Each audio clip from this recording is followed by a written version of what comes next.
रहीम अस्सलाम वालेकुम दोस्तों, मैं हूं सैफ मलूक और आप देख रहे हैं जॉब्स इन्फो डैश पाकिस्तान। आज मैं बहुत ही शानदार जो गवर्नमेंट ऑफ पाकिस्तान में कैपिटल डेवलपमेंट अथॉरिटी के तहत जॉब्स एडवर्टाइज हुई हैं। 670 ये टोटल वैकेंसीज हैं डिफरेंट कैडर्स की, उनके बारे में आपको बताने लगा हूँ। एक बार मैं फिर जैसे ही हमेशा कहता हूँ कि कोई भी एडवर्टाइजमेंट आप देखें उसकी ऑफिशियल वेबसाइट को आप ज़रूर विजिट करने की कोशिश करें। तो ये आपके सामने जो ऑफिशियल वेबसाइट है वो cda.gov.pk ये मैंने ओपन की हुई है। तो ये आपके सामने इस तरह की शो होगी। तो इसमें आपने थोड़ा नीचे जाना है, लेफ़्ट साइड पे कैरियर्स के नाम से है, साथ में न्यू का जो है वो लिंक हो रहा है, आपने कैरियर्स पे क्लिक कर लेना है। तो ये CDA की जॉब्स का टैब आपके सामने ओपन हो जाएगा। तो इसके जो इंस्ट्रक्शंस हैं वो इसमें उन्होंने ये भी बताया हुआ है कि वहाँ पे जो उनके डेली वेजेस एम्प्लॉयज़ हैं या कंट्रेक्चुअल हैं वो भी इसमें अप्लाई कर सकते हैं। तो इसमें वो चीज़ें भी इसमें मेंशन की हुई हैं उनकी हौसला अफजाई करने के लिए, उनको रेगुलर करने के लिए। तो आप ये देखिए, ये जॉब्स हैं CDA की, CDA जॉब्स। इसकी लास्ट डेट जो है वो अगस्त 10 है 2020। तो एडवर्टाइजमेंट अभी थोड़ी देर पहले ही आया है। तो इसकी जो ऑनलाइन अप्लाई करना है तो इसमें इन्होंने क्लियर कर लिखा हुआ है कि जो ऑनलाइन एप्लीकेशन होगा फॉर्म सबमिशन का, वो जो होगा आप अप्लाई कर सकते हैं 26 जुलाई से, मतलब कल से आप इसमें अप्लाई कर सकते हैं। तो आप इसमें डिटेल देखने के लिए आप ये देखिए, click here to view jobs advertisement, यहाँ क्लिक करेंगे तो ये आपके सामने ओपन हो जाएगा CDA का एडवर्टाइजमेंट। सबसे पहले उन्होंने लिखा है कि इसमें CDA के जो वर्किंग एम्प्लॉयज़ है वो भी अप्लाई कर सकते हैं, जनरल पब्लिक भी अप्लाई कर सकती है। ये परमानेंट बेसिस पे जॉब्स हैं। तो डिटेल्स की तरफ चलते हैं। सबसे पहले असिस्टेंट डायरेक्टर एग्जीक्यूटिव की पोस्ट है BPS 17 की, और नंबर ऑफ़ पोस्ट जो है इसमें 2 हैं। और एज लिमिट जो है वो है 35 साल तक मास्टर डिग्री इसमें रिक्वायरमेंट है, 3 साल का एक्सपीरियंस इसमें रिक्वायरमेंट है इन दी कैपेसिटी सुपरवाइजरी, और किसी भी गवर्नमेंट या उस फर्म का हो जो गवर्नमेंट के साथ एफिलिएटेड हो। तो ये 2 वैकेंसी एडमिनिस्ट्रेटर ऑफिसर की 2 वैकेंसी BPS 16 की ये पोस्ट है। इसमें 33 ईयर एज लिमिट है, BSc रिक्वायरमेंट है, और एक्सपीरियंस जो है वो 3 साल का रिक्वायर्ड है इन दी रेलिवेंट फील्ड। और असिस्टेंट सिक्योरिटी ऑफिसर की BPS 16 1 post, 33 years as limit है, सेकंड क्लास बैचलर डिग्री इसमें रिक्वायरमेंट, 2 साल का एक्सपीरियंस इसमें रिक्वायर्ड है। और अगर 2 साल का आपने किसी इंटेलिजेंस ड्यूटी से सरंजाम देते रहें तो उसको प्रेफरेंस दी जाएगी, या आर्मी का अगर JCO रैंक का है तो उसको भी, रिटायर्ड है तो उसको भी इसमें प्रेफरेंस दी जाएगी। उसके बाद सीनियर एडिटर की पोस्ट है BPS 16 में, और ये 5 पोस्टें हैं। एज लिमिट जो है वो है 33 ईयर्स, BCom सेकेंड डिवीजन इसकी रिक्वायरमेंट है, या BSc सेकेंड डिवीजन हो, और ये इसकी रिक्वायरमेंट है। BSc जो है उसके साथ अगर उसमें किया है AAT और फाउंडेशन 1 कोर्स ऑफ ICMAP और ICAP with computer literacy, computer will be preferred those having experience in relevant field.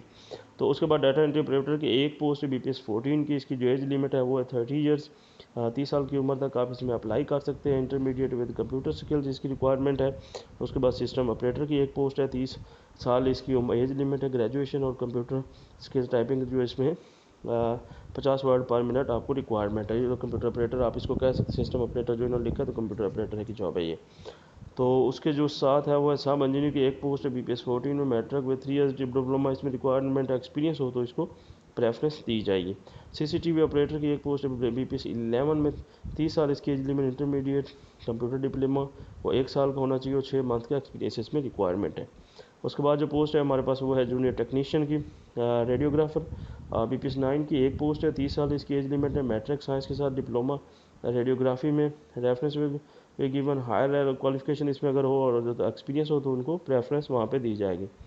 उसके बाद जो पोस्ट है वो है असिस्टेंट सुपरवाइज़र की BPS 5 में, ये पोस्ट एक ही पोस्ट है, 30 इसकी जो एज लिमिट है, मिडल पास इसकी रिक्वायरमेंट है, सिंपल इसमें मिडल पास हो तो इसमें कोई एक्सपीरियंस हो या उसका जिक्र नहीं है। ऑफ कोर्स अगर आपकी क्वालिफिकेशन ज़्यादा होगी तो उसको ज़रूर प्रेफरेंस वहाँ पे दी जाएगी। जनरेटर ऑपरेटर की BPS 8 में 2 पोस्ट हैं, 30 इसकी एज लिमिट है। तो इसके जो रिक्वायरमेंट क्वालिफिकेशन है वो है मैट्रिक, उसके साथ साथ 1 साल का इलेक्ट्रिकल का डिप्लोमा होना चाहिए, 3 ईयर्स एक्सपीरियंस होना चाहिए आपका इसमें ऑपरेटिंग में। और हार्टिकल्चर सुपरवाइज़र BPS 8 की ये 7 पोस्ट हैं, 30 साल इसकी FSc with botany having requisite experience, अगर एक्सपीरियंस है तो उसको प्रेफरेंस दी जाएगी, अगर नहीं है तो तब भी FESU बॉटनी के साथ किसी ने किया तो इसमें अप्लाई कर सकते हैं। सैनिटरी सुपरवाइज़र BPS 8 1 पोस्ट, 30 साल एज लिमिट है, intermediate with diploma certificate sanitisation experience prefer. Work supervisor 8 और इंटरमीडिएट इसकी रिक्वायरमेंट है इंजीनियर सिविल इंजीनियरिंग में। इसकी इलेक्ट्रीशियन की जो है 3 पोस्ट हैं 7 BPS में, इसका बेसिक पे स्केल जो है वो 7 है, matric with trade test inquiry clerk की 2 पोस्टें हैं। मैट्रिक टाइपिंग 30 वर्ड पर मिनट की रिक्वायरमेंट है। फर्स्ट एड टेक्नीशियन जो है वो 7 BPS में और 1 पोस्ट है और ये 30 साल इसकी एज लिमिट है। तो मैट्रिक विद ट्रेड टेस्टिंग का उसमें डिप्लोमा। LDC की जो है 14 पोस्टें LDC की हैं। BPS 7 में 30 साल इसकी एज लिमिट है। उसकी जो रिक्वायरमेंट है वो मैट्रिक टाइपिंग स्पीड 30 वर्ड्स पर मिनट। और मेसन जो है उसकी 1 पोस्ट है। BPS 7 में primary with trade test. Plumber जो है वो भी प्राइमरी विद ट्रेड टेस्ट 3 पोस्टें हैं। उसके बाद जो है स्टोर क्लर्क की जो है 2 पोस्टें हैं BPS 7 में और ये भी टाइपिंग स्पीड 30 वर्ड पर मिनट के साथ आपकी मैट्रिक होनी चाहिए। और टेलीफोन ऑपरेटर की जो है वो 1 पोस्ट है। Matric 5 years experience and sound technical knowledge of telephone exchange. Welder की जो 1 post matric with trade test. Chiller operator की 3 पोस्ट हैं। BPS 5 matric with science preferable relevant experience. Security guard की जो है वो 99 पोस्ट है। 99 पोस्ट जो है सिक्योरिटी गार्ड की है। इसकी जो एज ओवर एज लिमिट है वो है 40 ईयर्स तक इसमें अप्लाई कर सकते हैं। Middle with strong physical relevant experience. जो लोग सेहतमंद हैं और उन्होंने मिडल किया हुआ है और अगर उनका एक्सपीरियंस है तो उनको प्रेफरेंस दीजिएगा, ये इसमें अप्लाई कर सकते हैं। दफ्तरी की 1 पोस्ट है। मैट्रिक उसकी रिक्वायरमेंट है। की मैकेनिक 1 पोस्ट है। Middle with qualification trade test. Store man की 1 पोस्ट है। स्टोर मुंशी की 1 पोस्ट है। ट्रैक्टर ऑपरेटर की जो है इसमें 2 पोस्टें हैं।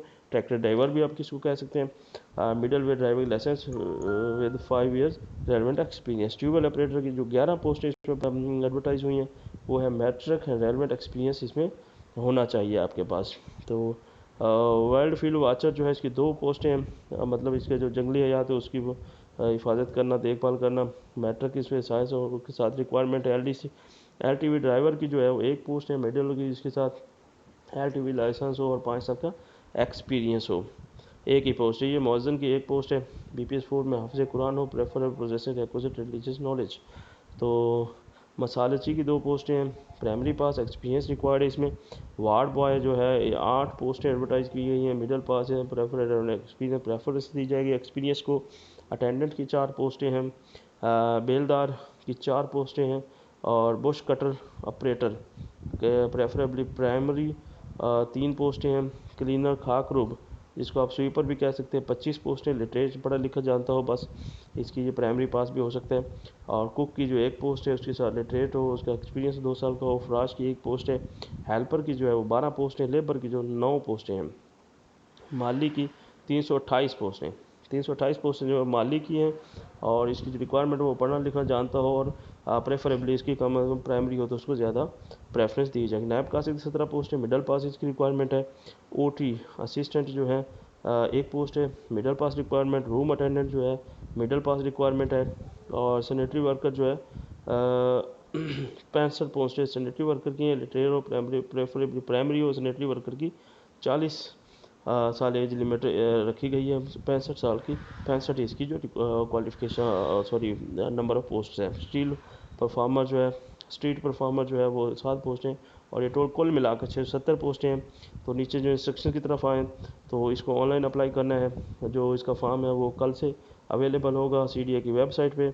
और इसमें जो कुछ इंस्ट्रक्शंस हैं वो सिर्फ उन लोग उनसे मुतल्लिक हैं जो CDA में ऑलरेडी डेली वेजेज या DPL कंट्रैक्ट एम्प्लॉयज़ हैं उनके रिलेटेड पहले इंस्ट्रक्शन, उसके बाद जनरल पब्लिक की इंस्ट्रक्शंस हैं। तो इसमें एज रिलैक्सेशन जो है वहाँ पे ऊपर एडवर्टाइजमेंट में शामिल कर दी गई हैं और CDA जो है इसमें लिखा हुआ है। एक इसमें जो बहुत इंपॉर्टेंट चीज़ है वो ये है कि CDA ने इसमें लिख दिया है कि इसमें जो तमाम कम्युनिकेशन होगी वो SMS के थ्रू होगी और इन केस अगर SMS किसी वजह से नहीं मिल पाता तो इसकी रिस्पॉन्सिबिलिटी है वो CDA पर नहीं होगी। इसलिए इन्होंने क्लियर कट इसमें लिख दिया है कि जो आप मोबाइल नंबर दें वो आपका मोबाइल नंबर जो ऑन रहता हो और किसी दूसरे नेटवर्क पे पोर्ट आउट ना हुआ वो आप दे दें। तो अब आते हैं कि ये CDA की जो जॉब्स है ये किस तरह की है। तो ये जो है जॉब्स बहुत ही हाईली रिकमेंडेड जॉब्स हैं। इसमें CDA के जो एम्प्लॉयज़ होते हैं इनको हर ईद पे, बड़ी ईद पे, छोटी ईद पे मतलब बोनस मिलते रहते हैं। इनकी यूनियन होती है जो इनके एम्प्लॉयज़ की वेलफेयर के लिए बहुत अच्छा काम करती है। इनको मुख्तलिफ सेक्टर्स में CDA को प्रेफरेंस पे प्लॉट्स भी अलाट होते हैं। बहुत ही ज़बरदस्त ये डिपार्टमेंट है जॉब करने के लिए। अगर गवर्नमेंट की कोई जॉब करना चाहें तो इसमें ज़रूर आप अप्लाई करें।